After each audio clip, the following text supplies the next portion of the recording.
నీలాహిమేని కంటెను నీలాలుల కంటే ఇంద్ర నీలము కంటెన్ నీల రుచి పోలు నంబుక నీలాలకలేమి చెప్ప నీలగ్రీవా అన్నారు. చాలా అందమైందయా, నీకు తగిన ఇల్లాలన్నారు. సంతోషించారు. అన్నీ పూర్తయిపోయిన తర్వాత దేవతలు వచ్చారు. వచ్చి శివ ఒక చిన్న విజ్ఞాపన అన్నారు. ఏమి చెప్పండి అన్నాడు. అయ్యా, మీరు కానీ పార్వతీదేవిని కళ్యాణం చేసుకుంటే త్రికరణ శుద్ధిగా మేనకా హిమవంతులు కన్యాదానం చేసేస్తే ఇక వాళ్ళకి రూపం ఉండదు, మోక్షం వచ్చి మీలో కలిసిపోతారు. హిమాలయ పర్వత ప్రాంతములు లేకపోతే తపోభూములు ఉండవు, ఎవరూ తపస్సు చేసుకోవడానికి అనువైన భూమి ఉండదు. అందుకని వాళ్ళకి త్రికరణ శుద్ధి లేకుండా కన్యాదానం చేసేటట్టు మీ పెళ్ళి మీరు పాడు చేసుకోండి అన్నారు. లోక కళ్యాణం అంటే, లోకం కోసం ఔదార్యం అంటే పరమశివుడు. తప్పకుండా వాళ్ళు త్రికరణ శుద్ధి లేని కన్యాదానం చేసేటట్టు నేను చేసుకుంటాను. పరమశివుడి పక్కన రాని వాళ్ళెవరు? బ్రహ్మగారు, విష్ణువు, లక్ష్మీదేవి, సరస్వతీదేవి, ఋషులు, ప్రమదగణాలు, దేవతలు అందరూ పరమశివుడి పనుపున బయలుదేరారు. భక్తకోటి అంతాను. హిమవంతుడు ఆయన చుట్టాలకు ఆయన వేశాడు. ఆయన చుట్టాలు ఎవరుంటారు? అరుణాచలం, వెంకటాచలం, అంజనాద్రి, నీలాద్రి, గరుడాద్రి, వీళ్ళకి వేస్తూ పుత్రమిత్ర సపరివారముగా రమ్మని వేశాడు. పర్వతాలకి కూతుళ్ళు ఎవరు? నదులు. నదులకి భర్తలు ఎవరు? సముద్రాలు. అందుకని అల్లుళ్ళు. కాబట్టి సముద్రాలు, నదులు, క్రూరమృగాలు, సాధుమృగాలు, పర్వతాలు, పర్వతాల మీద ఉండే చెట్లు, చేమలు, శలయేళ్ళు, ఇన్ని బయలుదేరాయి. ఇవన్నీ హిమాలయాలకు వెళ్ళిపోయాయి. పరమశివుడు పనుపున అందరూ హిమాలయాలకు వెళ్ళిపోయారు. వెళ్ళిపోయిన తర్వాత పెళ్లికి తెల్లవారుదామున బయలుదేరింది ఊరేగింపు. ఎక్కడి నుంచి? కైలాస పర్వతం దగ్గర నుంచి వస్తున్నారు. గవాక్షంలో నిలబడింది మేనకాదేవి నారదుడితో కలిసి. ఒక్కొక్కళ్ళు వస్తున్నారు. అబ్బా, వెలిగిపోతున్నాడు, ఆయనేనా మా అల్లుడంది. కాదమ్మా, సూర్యుడు దిక్పాలకుల్లో ఒకడు. ఆ వెనక వస్తున్నాడు. ఎవరో బాబాయ్, నల్లగా ఉన్నాడు దున్నపోత మీద, ఆయన ఎవరా? నీ అల్లుడు కాదు, బెంగపెట్టుకోకు, యమధర్మరాజు గారు. ఆ వెనకాతలు, అబ్బా చల్లగా ఎంత బాగున్నాడో, ఎవరు? చంద్రుడు, మీ అల్లుడు కాడు. ఈయనెవరోనయో చాలా అందంగా ఉన్నాడు, ఎర్రగా ఉన్నాడు, కాంతులీనుతున్నాడు. బ్రహ్మగారు, మీ అల్లుడి దగ్గర పురోహితుడమ్మా, పెళ్లి చేయడానికి వచ్చే బ్రహ్మగారు ఆయన మీ అల్లుడు కాదు. ఓ అలాగా, ఇతనెవరో నీలమేఘశ్యాముడు, చాలా అందంగా ఉన్నాడు, శాంతాకారం భుజగచైనం పద్మనాభం సురేశం. అమ్మ, ఆయనకి మీ అల్లుడికి భేదం చెప్పకూడదు, కానీ ప్రస్తుత మీ అల్లుడు కాడు. ఆయన వెళ్ళిపోయాడు. ప్రదోష వేళ అయిపోయింది, రాడు. వెడుతూనే ఉంది ఊరేగింపు. వస్తున్నారు మగపెళ్లివారు. అలా ఆఖరికి ఒక ఆయన వచ్చాడు. చుట్టూ భూతప్రేత పిశాచాలు ఉన్నాయి, ప్రమదగణాలు ఉన్నాయి, మధ్యలో దిగంబరంగా తాండవం చేస్తూ వస్తున్నాడు. అడగలేదు మేనకాదేవి ఆయన అల్లుడా అని. నారదుడే చెప్పాడు, ఆయనే మీ అల్లుడమ్మా అని మెట్లు దిగి వెళ్ళిపోయాడు. ఇక నేను కల్పించాను అనుకుంటున్నారేమో, మీరు శివమహాపురాణంలోంచి అన్వయం. నేను ఎన్నో గ్రంథాలను కలిపి చెప్తున్నాను. ఇది చెప్పాడు కుమార సంభవం, వీరభద్ర విజయం, దేంటే పార్వతీ కళ్యాణం, స్కాంద పురాణం, తర్వాత ఇప్పుడు చెప్పేటటువంటిది శివమహాపురాణం. ఇన్నిటిలోంచి కలుపుతున్నాను. అందుకని మీకు ఒక చోట దొరికేది కాదు, ఇన్ని పురాణాల్లోంచి కలిపి విహంగ వీక్షణంగా మాట్లాడుతున్నా పార్వతీ కళ్యాణం గురించి. ఆ నారదుడు గబగబా మెట్లు దిగి వెళ్ళిపోయాడు.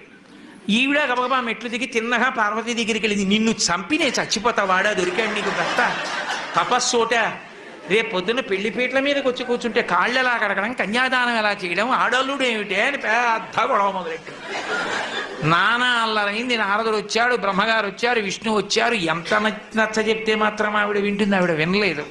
వినకపోతే అప్పుడు నచ్చ చెప్పారు, ఇంకొక్కసారి చూడు, ఈసారి నచ్చకపోతే చెయ్యొద్దు, అసలు నిజంగా మీ అల్లుడు ఎలా ఉంటాడో నువ్వు చూడు అంటే చూసింది. కోటి సూర్య ప్రతీకాశం సర్వావయవ సుందరం విచిత్రవసనం చాధానాభూషణ భూషితం సుప్రసన్నం సులావణ్యం సుహాసం చ మనోహరం గౌరాభం యుతి సంయుక్తం చంద్రరేఖా విభూషితం సూర్యేణ చిత్రితం మూర్ధ్ని చంద్రదండ విరాజితం గంగా చ యమునా చైవా విధత్తు స్మరుచామరే అంటూ పట్టుపుట్టాన్ని కట్టుకుని గంగా యమున ఇద్దరూ కూడా, ఒకళ్ళు సూర్యేణ చిత్రితం మూర్ధ్ని, సూర్యుడేమో పైన గొడుగు పట్టుకుంటే, చంద్రుడు పక్కన దండం పట్టుకుంటే, గంగా యమునులు ఇద్దరు వెనకాతల సేవిస్తుంటే, మంచి ప్రసన్నంతో, లావణ్యంతో, అద్భుతమైనటువంటి రూపంతో, అందాలకి అందంగా, ఎంత సౌందర్య రాశియో అటువంటి మహామూర్తిగా పరమశివుడు నడిచొస్తున్నాడు.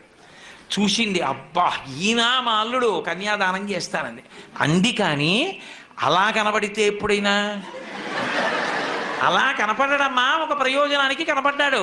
ఒక ప్రయోజనం రైటే, మళ్ళీ ఆ ప్రయోజనం అంటే త్రికరణ శుద్ధి లోపించింది. హిమవంతుడితో వాదించి నమ్మి శివుడు ఇలా ఉంటాడని చేస్తున్నా ఆవిడికి ఎక్కడో మనసులో బెరుకుండిపోయింది, అలా ఎందుకు కనపడ్డాడని. త్రికరణ శుద్ధిగా కన్యాదానం చెయ్యలేదు. ప్రపంచంలో తన కన్యాదానానికి తను త్రికరణ శుద్ధి లేకుండా చేసి తన పెళ్లి తానే పాడు చేసుకుని తలవంపులు తెచ్చుకొని అవమానాలు పడి పెళ్లి చేసుకుని తన భార్యకిచ్చిన మాట నిలబెట్టుకుని లోకాలకి తపోభూములు నిలిపినటువంటి ఉదారుడు పరమశివుడు ఒక్కడే. అప్పుడు పార్వతీ కళ్యాణం జరిగింది. మళ్ళీ ఆ పార్వతీ కళ్యాణంలో పెద్ద రగడ, ప్రవర చెప్పవలసి వచ్చింది. ప్రవర చెప్పవలసి వస్తే ఈయనకి తండ్రి ఎవరు, తాత ఎవరు, ఫలానా వాళ్ళ మునిమనవాడు చెప్పాలి, మనవాడు చెప్పాలి, ఫలానా వాళ్ళ కొడుకు చెప్పాలి. చెప్పాలంటే ఎవరిని అడిగితే ఇంటి బ్రహ్మగారిని అడిగారు, ఏం నీకు తెలుసా? నాకేం తెలుసు, పిల్లాన్ని ఎంచుకున్నది మీరు చెప్పాలన్నాడు. ఎవరిని అడిగితే వాళ్ళు ఏమో మాకన్నా ముందున్నాడు ఆయన, మాకు తెలియదు అన్నారు. నారదుడు వీణ వాయించుకుంటున్నాడు, వెళ్ళి కోపం వచ్చి ఆ వీణ పట్టుకున్నారు. బుద్ధుందా ఇప్పుడు కచేరీ ఏమిటో పక్క పిల్లాడి ప్రవర తెలియక ఏడుస్తుంటే, అసలు ఆ పిల్లాడి ప్రవర నీకేమన్నా తెలుసు? అప్పుడు నారదుడు నవ్వి అన్నాడు, ఆయనకి ప్రవర ఏమిటి, ఆది మధ్యాంతరహితుడు, ఆయనకి ప్రవర ఉండదన్నాడు. ఇప్పుడు ఏదో ప్రవర కల్పించాలి కదా. ఏదో వెనకటికి ఒక విషయం చెప్తుంటారు, పాలేరుని పెట్టుకోవాలని ఒక ఆయన పిలిచి కొన్నాడు, 4 రోజులు పని చేయబోయి పని చూసి పెట్టుకుంటా అన్నాడు. అన్నీ చూశాడు, చాలా బాగా చేస్తున్నాడు. నిన్ను పెట్టుకుంటాను పనిలో, నీ పేరు ఏమిటన్నాడు. పెరుమాళ్ళు అన్నాడు. పెరుమాళ్ళు అన్న పేరుతో నాకొద్దు, ఎప్పుడన్నా నిన్ను తిట్టాల్సి వస్తే లేనిపోని పాపం వస్తుంది, నీకు 100 రూపాయలు ఇస్తాను, మీ ఊరు వెళ్ళి పేరు మార్చుకుని మళ్ళీ రా అన్నాడు. ఓ వారం పోయాక వచ్చాడు, మార్చుకున్నావా? మార్చుకున్నాను. ఏం పెట్టుకున్నావు? పెద్ద పెరుమాళ్ అని. అలా పరమశివుడికి ప్రవర చెప్పమంటే ఏం చెప్తారు?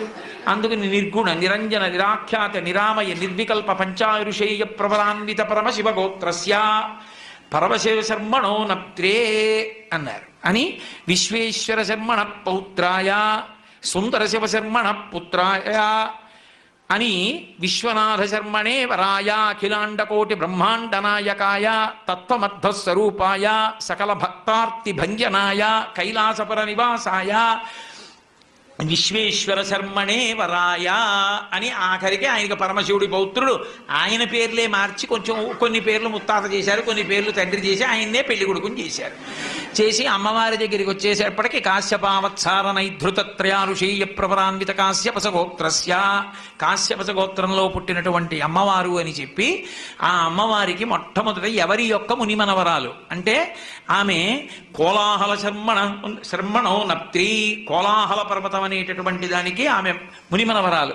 అలాగే త్రికూటాచల పర్వతం, అలాగే హిమవత్ పర్వతం, హిమవంతుని యొక్క పుత్రి, తత్వమర్థస్వరూపిణి, మహాలక్ష్మీ రూపిణీం కన్యాం అని చెప్పి పార్వతీదేవిని కన్యాదానం చేయించి పార్వతీ పరమేశ్వర కళ్యాణాన్ని పూర్తి చేశారు.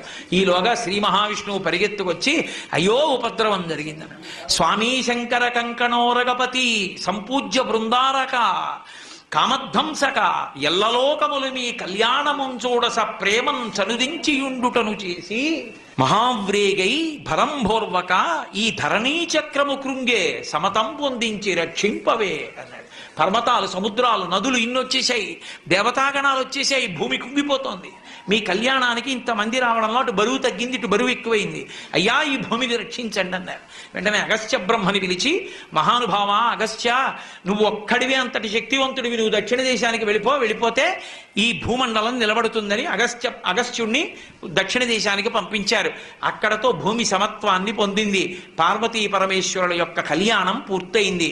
ఆ తల్లిదండ్రులైనటువంటి పార్వతీ పరమేశ్వరుల్ని కళ్యాణ వేదిక మీద ఎవరు చూస్తారో, అక్షతలు మనం పోసుకున్నాం అనుకోండి, ప్రజా మే కామ సమృద్ధ్యతాం, యజ్ఞో మే కామ సమృద్ధ్యతాం, శ్రియో మే కామ సమృద్ధ్యతాం అని అడుగుతాం.